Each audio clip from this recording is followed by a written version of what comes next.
माझा उठला आणि अंघोळ करून नटला. मी म्हटलं येतोय कुठला, मग रागा रागानं उठला. नवरा पहाट माझा उठला आणि अंघोळ करून नटला. मी म्हटलं येतोय कुठला, मग रागा रागानं उठला. करत होता येड्यावानी नव्हती तोंडाची उठत माशी. करत होता येड्यावानी नव्हती तोंडाची उठत माशी.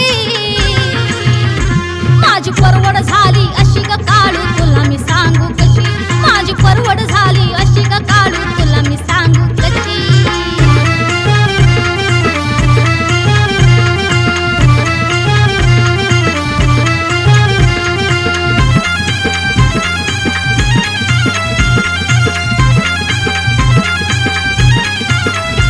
घडी घडीच वाटतंय यावं तुझ्या डोंगरावरती राहावं. तुला डोळं भरून पाहावं सदा मुखात तुझं गणाव. घडी घडीच वाटतंय यावं तुझ्या डोंगरावरती राहावं. तुला डोळं भरून